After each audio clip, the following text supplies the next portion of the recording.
Three, two, one. Here we go!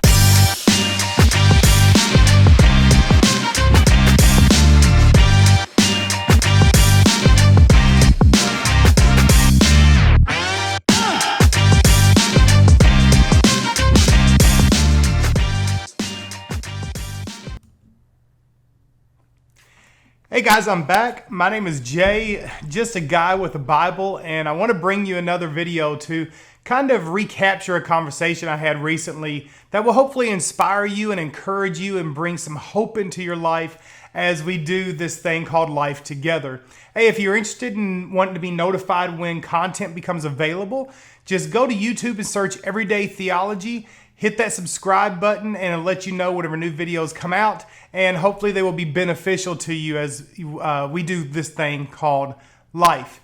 And a couple weeks ago, I was talking to a coworker and we were kind of recapping on Monday, the weekend and everything. And we talk a lot about church.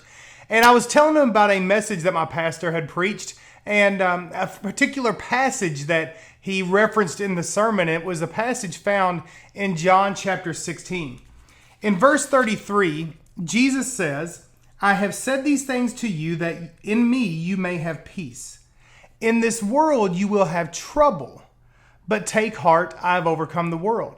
And so we talked about that for a few minutes, and then he began to ask a little bit more about the church, wanting to know kind of what we were about. And I shared with him that we are a church that wants people to know God, to find freedom, to discover their purpose, and then go out and make a difference. And we base that off of John 10:10, where Jesus says that the thief comes to steal, kill, and destroy, but Jesus says that he has come so that we may have life and have it to the full. Well, I saw this look come across his face, and he's like, I'm a little bit confused. And I said, what do you mean? And he said, well, on the one hand, I understand that where Jesus said he came so that we could have life to the full. But then on the other hand, he referenced what my pastor was talking about in John chapter 16, where Jesus said, in this world you will have trouble. And so in his mind, a dichotomy had been created of a full life that Jesus has come to give us and a life that will experience trouble in that Jesus said we will ultimately encounter. And so he saw that as a division, as almost a contradiction, if you will. And so I began to talk it out to him and thought about how encouraging it was that as we talked this out, we began to make sense of how those two, what could appear to be a dichotomy, actually fits together. See, the reality of it is that we live in a broken world. We're broken people who created broken systems, and because of that, we're going to experience troubles. We're going to experience tough times. Life just doesn't go the way we would want it to some of the times.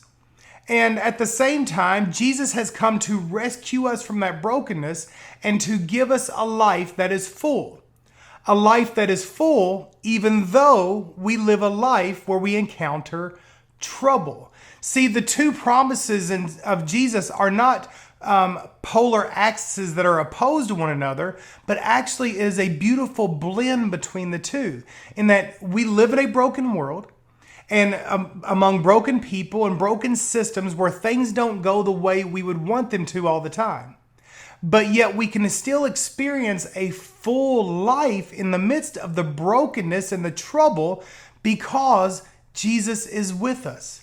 In John chapter 16, we can focus so much on what Jesus said in that we will have a world of trouble, but he also said, take heart, for he has overcome the world. See, over and over again, we are promised that God will never leave us nor forsake us. And Jesus has told us that he has overcome the troubles of this world. And so when we take those two foundational truths of that God will never leave us nor forsake us and that Jesus has overcome the troubles of the world, we can indeed experience a full life even though we might experience trouble in life. We can experience the fullness of knowing that Jesus is with us in the trouble. We can experience the fullness of knowing that he will not abandon us in the trouble.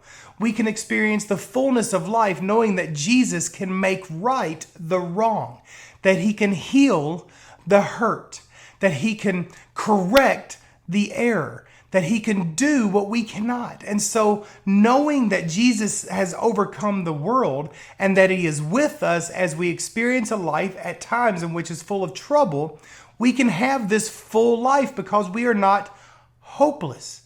We can actually have hope in the midst of the brokenness. We can have peace in the midst of the pain.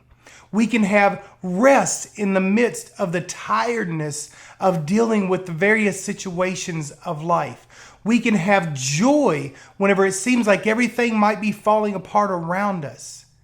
And we can rest when our lives are tired, our hearts are worn out, because we know that Jesus is with us.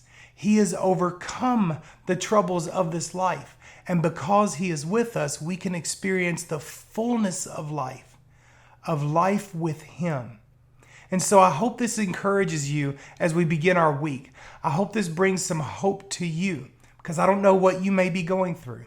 Just like you don't know what I may be going through or what we are going to experience collectively as the week progresses. But I do know this, that there is trouble in life, but Jesus has overcome it.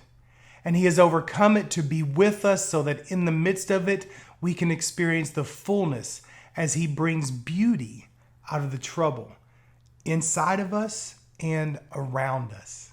So embrace the week ahead. Embrace life with Jesus. Embrace friends and family and coworkers. And let's just love Jesus as we do life and experience the fullness, even though there might be trouble. Hey, as I said, I hope that you find benefit in this. I hope it encourages you. I hope it inspires your faith. I hope it really brings some energy as you approach this week and fulfill all that God has before you. And until next time, God bless.